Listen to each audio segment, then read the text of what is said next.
The issue I want to take on is the yes on Proposition 16 side is making the 80 cent on the dollar argument. And it's an interesting argument, and I think it's really important that we understand what they are saying and what the flaws in their arguments are. So basically, the pro-16ers say that women make only about 80 cents on the dollar for what men make. You know, point of fact, in California, it's actually higher than that. It's more like 89 cents, but whatever, you know, we can put that aside for a second. But I want to examine their argument a little bit more closely here.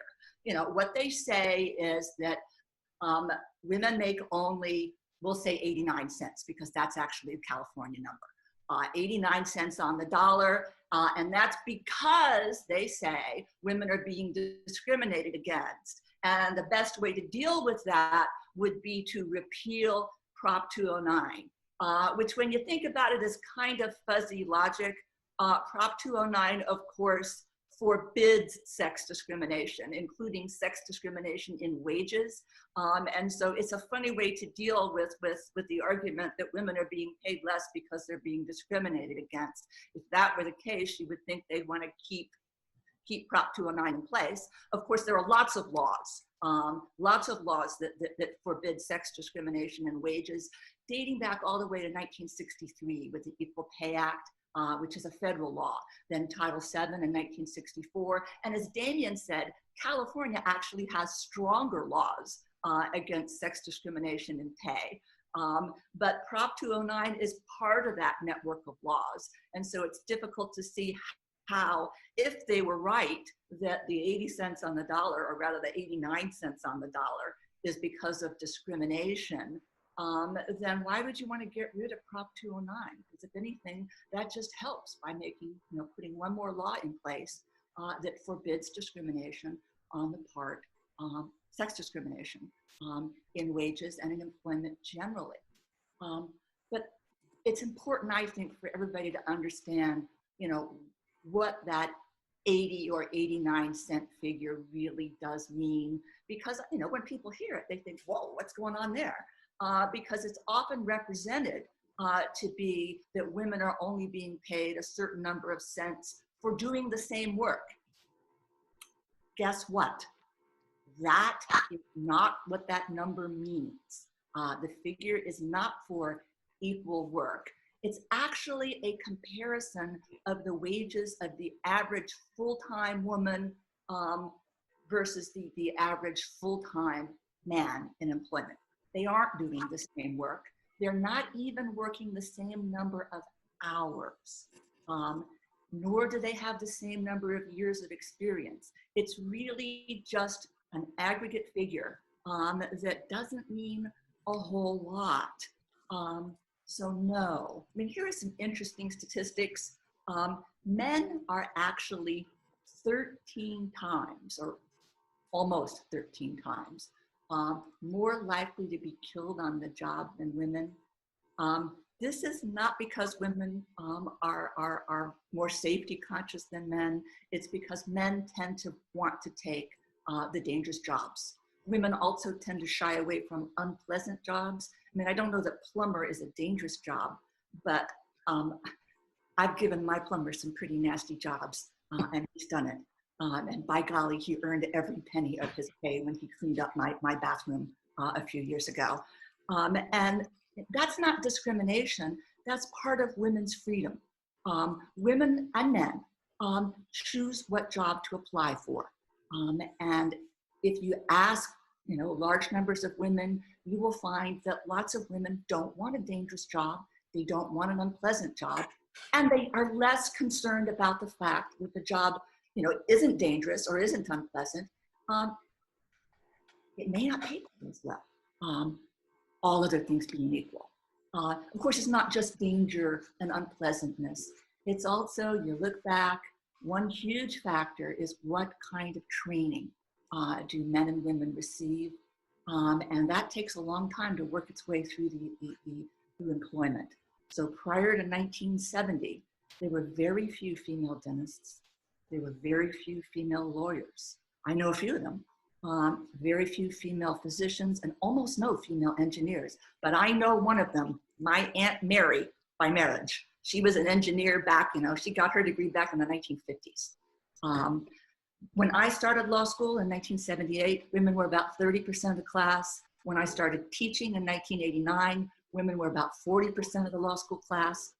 They're actually a slight majority now across the nation. But I'm still working. And so at my age group, it's going to be about 30% of the lawyers are women. And slightly younger than me, the Generation X women, it's going to be more like 40%. So not parity.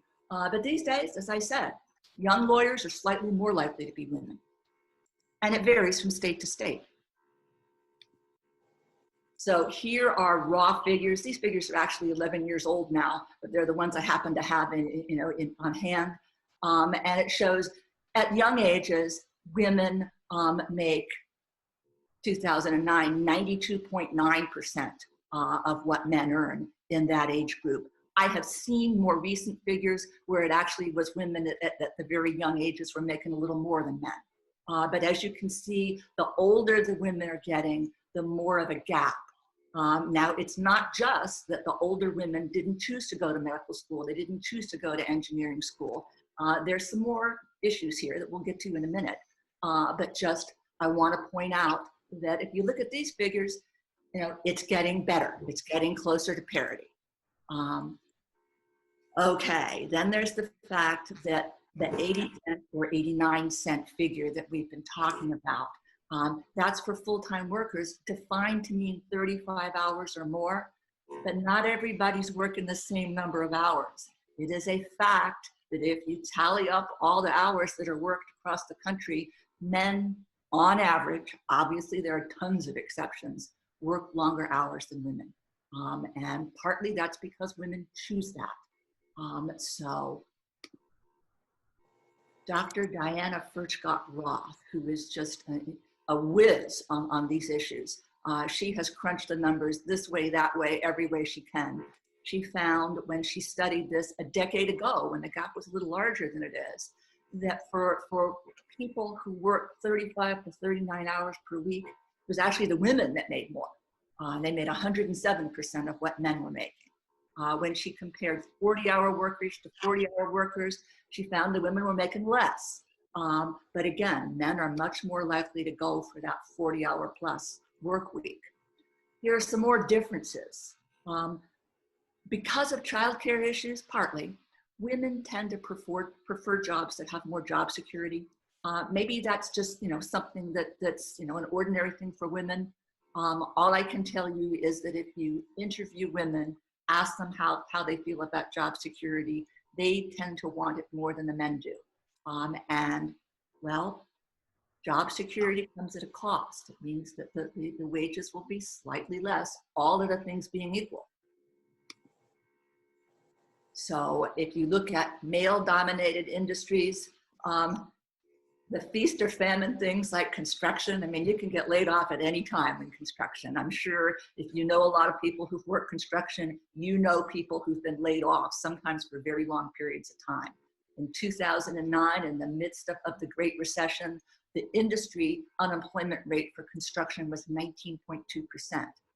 Meanwhile, among government workers, it was a tiny fraction of that. The unemployment rate was only 3.1%.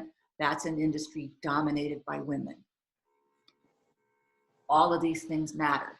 Benefits. Women tend to have the jobs, the government jobs, where benefits are larger. And that's another thing that has to be taken into consideration, but isn't when you hear that 80 cent, 89 cent, whatever number you're given. So the elephant in the room is always childcare. That drives some of these numbers. Maybe women prefer secure jobs because they care about making sure that they're not laid off. Maybe, I can say certainly, women like jobs that have a clear end time. I've worked with lots of women who say, I need to leave at 5 o'clock, and that's just the end of it. Whether they are single mothers or married, they want a job that ends at 5 o'clock. And that makes a difference, 1991 study, and this was when the gap was much larger, found that childless women earned about 95% of what men earned, even way back then. Whereas women with children were at a greater disadvantage. None of this has anything to do with Prop 16 or Prop 209, and that's the point I want to make. You're not going to improve this issue by turning around and saying what we want to do is get rid of the provision in the Constitution that says you can't discriminate. The wage gap is an issue, and it's something that we need to think about whether we can make jobs more flexible for women. But Prop 209 is not, repealing Prop 209 is not how you're going to fix this. To the contrary, this is all a much different problem that really doesn't have that much to do. On the childcare issue, here's something that I think is interesting. I showed you statistics a little while ago that showed that younger women make very, very close to what younger men make. But the gap gets bigger because women drop out of the workforce, they go back in, they come in and out. And as a result, their level of seniority is not as great. Sometimes they go into a completely different job, in which case, they're just a newbie at that job. And that affects these aggregate statistics. But what I thought was interesting is once children are grown, women tend to catch up. These are very old figures from, I think, 2009. But it shows that actually as women get older, they're catching up a little. They don't catch up entirely, but the women who never had children tend to be up very, very high at parity pretty much. So what's the bottom line here? Why am I telling you about these figures? Because for some reason, the Prop 16 people have made a connection between those figures and discrimination. And then from discrimination, they leap to, we should repeal Prop 209. Neither one of those links makes sense. Almost all, not quite all, yes, there really is discrimination in the world as well, both against women and sometimes against men. But the figure that you're told with 80 cents or 89 cents, it's quite clear that most of that is not discrimination. Overwhelmingly, that is other sorts of things at work. But even if discrimination is in play here, and there's some, you don't deal with discrimination by repealing the part of the Constitution that prohibits sex discrimination. Damien started to talk along the lines of the real story today is that women are doing better than men in school. That's not on my list of things to talk about. That's what some of the other speakers I'm hoping are going to say something about. So I think I have probably, have I used up my 10 minutes, Damien? Yep. Well, yeah, I mean, what you're saying is fantastic, so I don't want to cut you off, but go ahead and feel free to finish, Gail, if you have anything left. I think I've actually, I've gotten far enough on this, and I think I've made my point that the 80-cent figure, and again, footnote, and here in California, it's more like 89, that it doesn't tell the story that is claimed. That is not discrimination. It's the fact that women and men choose different jobs. They do so in part out of their own, sense of free will and freedom. And that's important to preserve. It is overwhelmingly not a function of discrimination. But even if there is discrimination there, and sure, there's a little, against men and against women. Even if that's true, repealing Prop 209, is that going to fix that? Absolutely not. Absolutely not. Prop 209 forbids discrimination. There are other laws that forbid this kind of discrimination. But really, this is being used to get people excited. And I think we need to look at this rationally and not look at that as, oh my goodness, there's discrimination against women. That's not what those figures indicate.